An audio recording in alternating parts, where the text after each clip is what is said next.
Hello everyone, नमस्कार। मैं संजीव कुमार। दोस्तों, आज हम लोग चर्चा करेंगे कि हमारे जीवन में सिद्धांत का क्या महत्व है।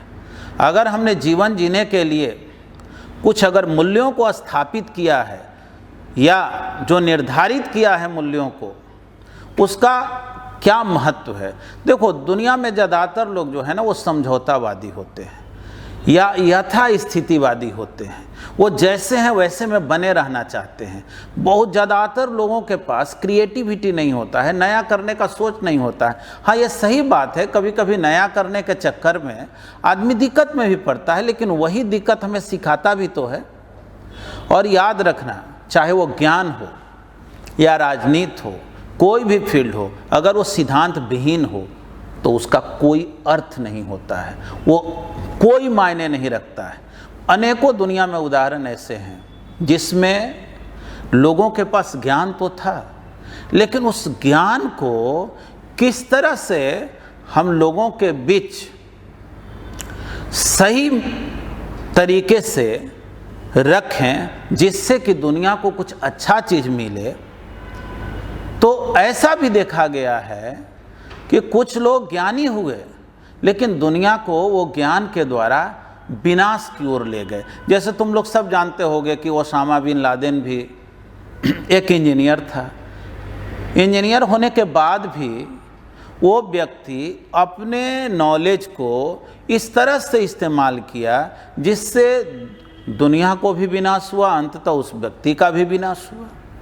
यानी कि अगर हम शिक्षा हासिल करते हैं और शिक्षा के साथ हम अपने नैतिक मूल्यों को, अपने संस्कार को, उसके सही ढंग से एग्जीक्यूट करने के तरीके को अगर ग्रहण नहीं करते हैं तो वो शिक्षा जो है वो ज़्यादा खतरनाक हो जाता है। वैसे लोगों के तुलना में वो अनपढ़ लोग कहीं ज़्यादा बेहतर होते हैं। कम से कम वो नुकसान तो बड़ा नहीं पहुंचा सकते हैं। अब बहुत से ऐसे लोग हुए अपने धरती पे जो इस दुनिया में ज्ञान का परचम लहराया। आप तुम बोल सकते हो भगवान बुद्ध हो, महावीर हो, स्वामी विवेकानंद हो, है ना। अनेकों उदाहरण भरे पड़े हैं। जैसे तुम सोचो, तुम लोग मार्टिन लूथर का नाम सुने होंगे। मार्टिन लूथर उस विपरीत परिस्थिति में, जो अभी वर्तमान में आप लोग सुन रहे होंगे कि यूएस में जो है आंदोलन चल रहा है, कभी मार्टिन लूथर के नेतृत्व में भी कुछ इसी टाइप का आंदोलन चला था और वहाँ भी उनकी जीत हुई थी, क्योंकि वो अपने सिद्धांत पे, अपने विचार पे सही थे। देखो, कहा जाता है कि सत्य परेशान हो सकता है, पराजित नहीं। एक मिनट के लिए लगता है कि नहीं, ये तो खराब युग चल रहा है, यहाँ उसी का उन्नति होता है जिसने गलत मार्ग को अपनाया है। लेकिन एक बात जानना, गलत रास्ते पे चलने वाले आदमी दूसरे के नज़र में खुशहाल हो सकते हैं, दूसरे के नज़र में वो अच्छा और बड़ा दिखते हैं, लेकिन वो अपने नज़र में जो है ना वो गिर जाते हैं। इसलिए जीवन में इस बात को याद रखना है। क्या याद रखना है दोस्तों? कि अगर मैं सही हूँ, अगर मेरे सिद्धांत सही हैं, तो मैं समझौता नहीं करूँगा और किसी पद के लिए, पैसा के लिए, है ना। अक्सर क्या होता है कि चूँकि जीवन में जाहिर है पैसा का महत्व है। कहा गया है, कुछ लोग तो कहते हैं कि पैसा खुदा नहीं मगर पैसा खुदा से कम भी नहीं। चलो मान लो इसका बहुत अहमियत भी है, तो एक बात बतलाओ, तो हम अगर मान लो शपथ ग्रहण किए हैं कि मुझे देश का सेवा करना है, मुझे राज्य का सेवा करना है, कोई प्रशासनिक पद पे हैं, जिलाधिकारी हैं, बीडीओ हैं, सीओ हैं, हमने वहाँ भी शपथ ग्रहण किया है कि हमें देश के, अपने संविधान की रक्षा करना है। लेकिन अब तो कुछ लोग ऐसे भी होते हैं कि जो आपदा काल हो, विपरीत समय हो, लोग बाढ़ से ग्रसित हों, या वर्तमान समय में कोरोना काल हो, उसमें भी जो है बहुत से अधिकारी जो इतने नैतिक रूप से पतित होते हैं कि उसमें भी एक नया ही अवसर निकालने लगते हैं, है ना। वो गलत चीज़ों में लीन हो जाते हैं, इसलिए क्योंकि वो ज्ञानी तो होते हैं, वो नॉलेज तो हासिल किए हैं, लेकिन उनमें चरित्र का निर्माण नहीं हुआ है। वो अपने आप को कोई सिद्धांत से जोड़ करके नहीं रखे हुए। वो समझौतावादी इंसान है, जो सामने ताकतवर दिखा उसके आगे वो नतमस्तक हो गया, उसी के अनुसार काम करने लगा। कहा जाता है कि लोकतंत्र में चौथा खंभा जो है वो पत्रकारिता होता है, जर्नलिज्म होता है। और वर्तमान सिचुएशन में देखे होंगे तो ज़्यादातर जो है वो पेड न्यूज होता है ना। पत्रकार किसी एजेंडा को लेकर के सेट कर लेता है, वो एक नैरेटिव तैयार करने में बैठ जाता है। मतलब कि वो भी सोचता है कि मैं किस तरह से ज़्यादा ऊंचा उठ सकूं, पैसे दौलत पद को हासिल कर सकूं। लेकिन सही बात तो ये है कि दुनिया में जितने लोग सर्वोच्च पद पर पहुँचे ना, जो दुनिया के लोगों के दिलों में राज किया ना, सही बात तो है उनके लिए कोई पद का सृजन ही नहीं हुआ। तुम अगर सोचो तो आखिर मार्टिन लूथर किस पद पे थे? हमारे देश में महात्मा गांधी किस पद पे थे? उन्हें तो राष्ट्रपिता से नाम से सम्मानित किया गया। और ये जान करके बहुत आश्चर्य होगा कि विज्ञान के फील्ड के भी लोग, जैसे माना जाता है कि इस धरती पर अभी तक सबसे ज़्यादा अगर बड़ा दिमाग लेकर के आया तो माना जाता है कि आइंस्टाइन थे। आइंस्टाइन को सबसे इंटेलिजेंट माना जाता है अभी तक में। और ये जान करके तुम्हें बहुत आश्चर्य होगा कि आइंस्टाइन के ड्राइंग रूम में, कमरा में 3 व्यक्ति का फोटो लगा होता था। एक न्यूटन थे, दूसरा मैक्सवेल थे। न्यूटन मैक्सवेल तो समझ में आता है क्योंकि वो दोनों साइंस के फील्ड में थे। न्यूटन फादर ऑफ फिजिक्स थे, मैक्सवेल जो है वेव नेचर को एक्सप्लेन किए थे। लेकिन तीसरा व्यक्ति थे महात्मा गांधी। और आइंस्टाइन के शब्दों में जब उन्होंने महात्मा गांधी पे रिसर्च किया, और आज भी दुनिया के कितने देशों में उन पे पीएचडी किया जाता है, रिसर्च किया जाता है कि आखिर ये शख्सियत इतना बड़ा कैसे सोच रखता था, दुनिया को बदल देने का जो मादा रखता था। तो आखिर आइंस्टाइन जो है इस व्यक्ति का फोटो अपने यहाँ क्यों लगाया? आइंस्टाइन के शब्दों में कि आने वाले समय में लोग ये विश्वास नहीं करेगा महात्मा गांधी को लेकर के कि हाड़ मांस के बना हुआ कोई पुतला ऐसा भी धरती पे आया होगा। मतलब उनको लगता था कि ये मेरे से भी व्यक्ति ग्रेट है। अब देखें, जब 2000 ईस्वी में मैन ऑफ द सेंचुरी चुना गया पूरे वर्ल्ड वाइड, केवल इंडिया में नहीं, तो पूरा दुनिया ने महात्मा गांधी को चुना। अगर जानना चाहेंगे और पढ़ेंगे, देखेंगे आप, तो मार्टिन लूथर जिनको प्रेरणा स्रोत मानते थे वो महात्मा गांधी थे। साथ में अगर बराक ओबामा के बारे में सोचे, जो पहले अमेरिका के पूर्व राष्ट्रपति रह चुके हैं, वो जो हैं अपने प्रेरणा स्रोत में 2 व्यक्ति को मानते थे, एक मार्टिन लूथर और एक महात्मा गांधी। ठीक है, देखो होता क्या है कि चीज़ों के बारे में जानने से, समझने से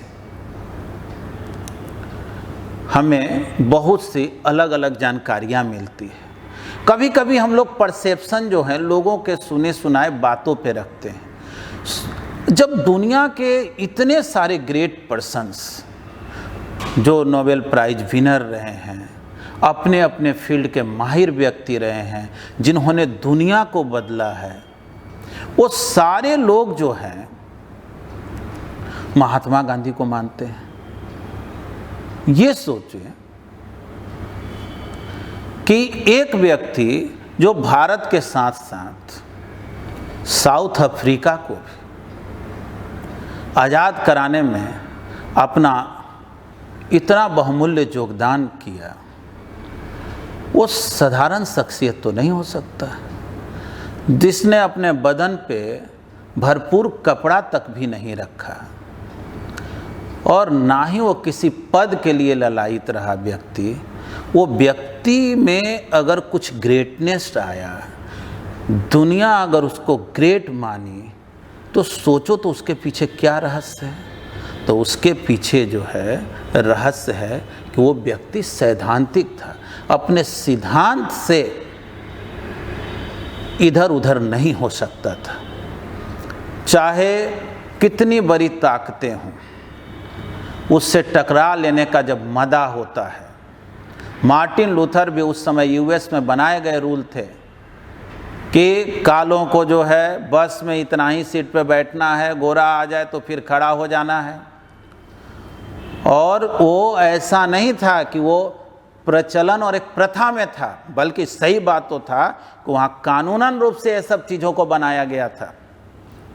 बाद में वही मार्टिन लूथर आंदोलन चलाए और अपने सिद्धांत पे अडिग रहे। ये सही बात है कि उस समय सबसे कम उम्र में नोबेल प्राइज प्राप्त करने के बाद दुनिया में जो कलुषित मानसिकता वाले लोग होते हैं, जो नैरो माइंड पर्सन होते हैं, उन लोगों ने मार्टिन लूथर को भी हत्या कर दी।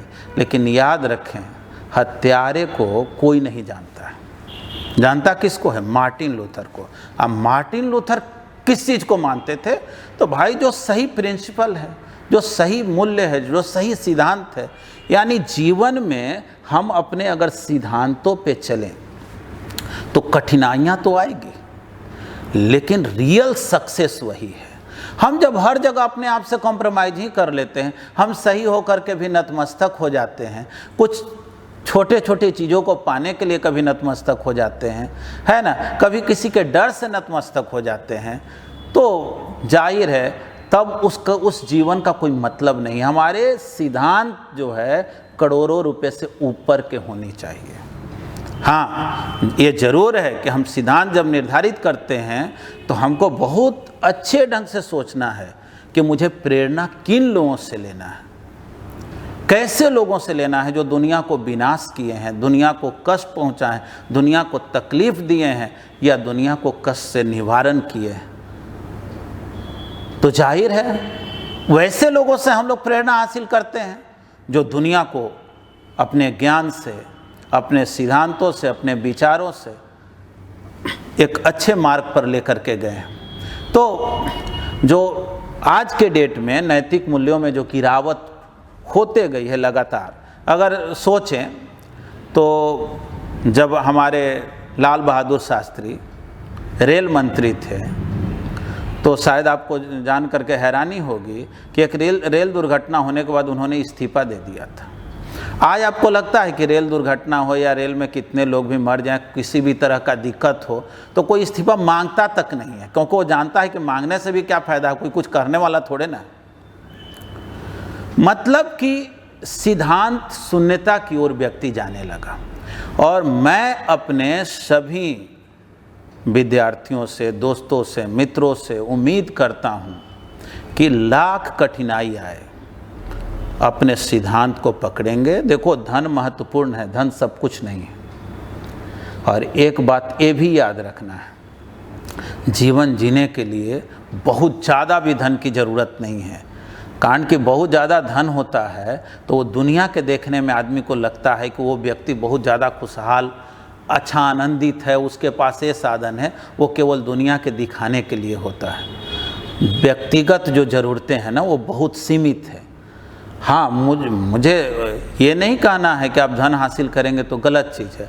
धन हासिल करें, वो नियम है, कानून है, संविधान है ना, टैक्स है, उसके दायरे में रह करके जो तरीका है उसके द्वारा आप धन हासिल करें, लेकिन उसको उपयोग भी सही ढंग से करें, है ना। ये नहीं कि अब हम मतवाला होकर के हर चीज़ को रौंदते चलें, है ना, कोई सिद्धांत का मतलब ही मेरे ज़िंदगी में ना रहे।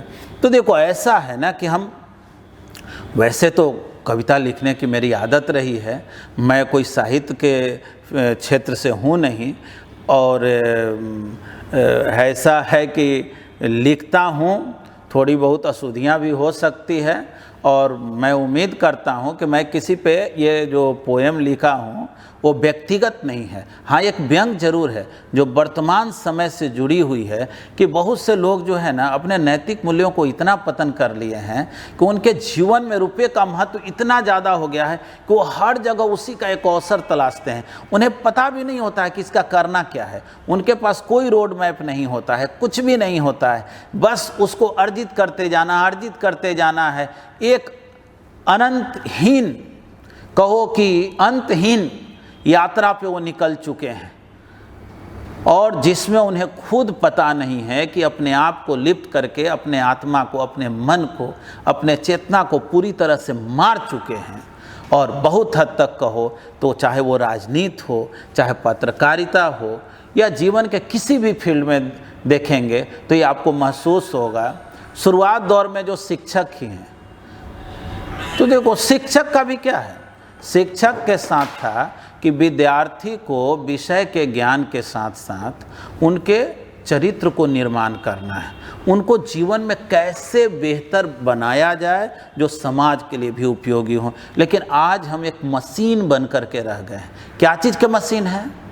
कैसे पैसा को अर्जित करें, है ना, किस तरह से अर्जित करें। कोई मोटिवेट भी करता है तो क्या करता है, कहता है देखो IIT करोगे इतने का पैकेज मिलेगा, मेडिकल करोगे इतना तुम्हारा वेतन होगा, तुम हॉस्पिटल खोलोगे, ये खोलोगे। अगर हम ये सोचे कि हम डॉक्टर इसलिए बनेंगे कि ठीक है मुझे जीने के लिए जो बुनियादी ज़रूरतें हैं वो तो मुझे पूरा करना ही है और वो पूरा होगा भी, लेकिन मैं इसलिए डॉक्टर बनूंगा कि मुझे अपने देश के, अपने समाज के, अपने गांव के लोगों को कोशिश करना है कि हम कम से कम में मुफ्त में हो सके मैं इलाज दे सकूं, या हम जितना मेरे से संभव हो सके एक मिनिमम कॉस्ट में मैं उसका सेवा कर सकूं। अगर जानते हैं इस तरह के विचारधारा को रखेंगे ना तो क्या होगा कि आप जब डॉक्टर भी बनेंगे ना, सारी दुनिया आपका नाम लेगी कि यह क्या ग्रेट पर्सन था, है ना। आप दुनिया में नहीं भी रहेंगे ना तो आपको लोग एक बहुत ही आदरपूर्वक अपने परिवार के सदस्यों की तरह सोचते हुए नाम लेंगे। तो मैं ये कहना चाहता हूँ आप लोगों से कि आप अपने लाइफ में ये निर्धारित कर लें कि चाहे कुछ भी हो, मैं अपने सिद्धांत से समझौता नहीं कर सकता हूँ, मैं धन से बड़ा बनूँ या नहीं, पद से बड़ा बनूँ या नहीं, लेकिन मैं इंसान तो बड़ा ही रहूँगा चाहे लाख कठिनाई आए। कहा गया है ना कि ज़िंदगी लंबी नहीं, ज़िंदगी बड़ी होनी चाहिए। यानी कि कुछ दिन की भी अगर ज़िंदगी है तो मैं निर्भीक होकर के अपने मूल्यों को सही ढंग से निर्धारित करके अपने सिद्धांतों पे चलूँगा। हर जगह मैं कंप्रोमाइज़ नहीं कर लूँगा कि चलो तुम ये करो तो फिर हमारे लिए फ़ायदा पहुँचा दो तो मेरे सिद्धांत के कोई मायने नहीं है। ज़िंदगी तो ऐसे भी क्या हो सकता है, यही ना हो सकता है कि किसी को जीना अगर 80 साल है, 100 साल है, तो हो सके वो 40 साल जिए, 50 साल जिए, 60 साल जिए, क्या फ़र्क पड़ना है, ख़त्म तो एक दिन सबको होना है। तो क्या मैं कंप्रोमाइज़ करते चलूँ? तो बिल्कुल नहीं, कंप्रोमाइज़ नहीं करना है। और मैं एक व्यंग कविता लिखा हूँ जिसका शीर्षक है मैं रुपया हूँ। तो मैं रुपया हूँ, अब ये जो शीर्षक है उसका कुछ चंद लाइनें सुनाता हूँ, जैसा भी लगेगा आप लोग जो है हमेशा की तरह जैसा प्यार दिए हैं सुनेंगे, और बिल्कुल आप अपना राय भी रख सकते हैं। मैं रुपया हूँ, कभी गिरता हूँ कभी उठता हूँ। अब थोड़ा ये भी समझना है, जैसे डॉलर के मुकाबले कभी रुपया जो था 1947 में 1947 में बात करें तो रुपया और डॉलर बराबर का था, लेकिन आज जो है रुपया और डॉलर दोनों में बहुत फ़र्क आ गया, दोनों में बहुत फ़र्क आ गया, है ना। रुपया का भाव जो है समय के अनुसार डाउन होते गया। अब चाहे जो भी सरकारें रही हों, और उन पे मैं बात नहीं कर रहा हूँ, लेकिन उसके सिलसिले में भी मैं कह रहा हूँ। और एक तो मैं व्यंग करूँगा ही जो बाकी लोगों हैं जिन्होंने रुपयों के लिए अपने स्तर को गिराया है, उन सारे लोगों पे मैंने एक कुठाराघात किया है। मैं रुपया हूँ, कभी गिरता हूँ कभी उठता हूँ। मैं रुपया हूँ, कभी गिरता हूँ कभी उठता हूँ, मगर सच है उठने से ज़्यादा गिरता हूँ। मगर सच है उठने से ज़्यादा गिरता हूँ। हर किसी की प्यास हूँ मैं, हर सृजन की एक आस हूँ मैं, उद्योग व्यापार का सांस भी हूँ, बड़प्पन का एहसास हूँ मैं। वर्तमान की बेचैनी हूँ, भविष्य की स्थिरता हूँ, मगर सच है उठने से ज़्यादा गिरता हूँ। कोई पाकर बहुत इठलाता है, कोई पाकर बहुत इठलाता है, कोई खोकर अधीर हो जाता है, पाने वालों का प्यास बढ़ाता, अच्छे बुरे कर्म कराता।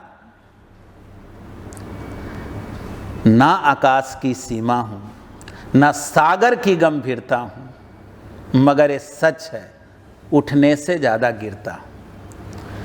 बैंकों और तिजोरी में हूँ, काले धन के बोरी में हूँ। बैंकों और तिजोरी में हूँ, काले धन के बोरी में हूँ, महंगाई का उपचार भी हूँ, वोटों का खरीदार भी हूँ। एक हाथ से दूसरे हाथ में मारा मारा फिरता हूँ, मगर ये सच है उठने से ज़्यादा गिरता हूँ। एक बार गिरे 100 बार गिरे, लास्ट लाइन देखेंगे। एक बार गिरे 100 बार गिरे, हम तो बारंबार गिरे। एक बार गिरे 100 बार गिरे, हम तो बारंबार गिरे। मेरे पाने के चक्कर में जाने कितने सरकार गिरे, फिर भी उतना मैं नहीं गिरा जितने मेरे लिए कुछ पत्रकार गिरे। फिर से सुने, एक बार गिरे 100 बार गिरे, हम तो बारंबार गिरे। मेरे पाने के चक्कर में जाने कितने सरकार गिरे, फिर भी उतना मैं नहीं गिरा जितना मेरे लिए मेरे देश के कुछ पत्रकार गिरे। इंसानों की ज़रूरत हूँ, हैवानों की अधीरता हूँ। इंसानों की ज़रूरत हूँ, हैवानों की अधीरता हूँ, मगर सच है उठने से ज़्यादा गिरता हूँ। तो ये पोएम तो मैं यहीं पे समाप्त कर रहा हूँ। और जैसा भी हो दोस्तों, मैं ये पोएम इसलिए सुनाया कि मुझे जो है ना अपने नैतिक मूल्यों को पतन होने नहीं देना है। नहीं तो दुनिया जो है हमारे बारे में जो परसेप्शन बनाएगी, हमारे बारे में जो सोचेगी, वो कुछ ऐसा ही होगा। तो आगे जो है मैं इन्हीं चंद शब्दों के साथ अपने वाणी को विराम देता हूँ। धन्यवाद।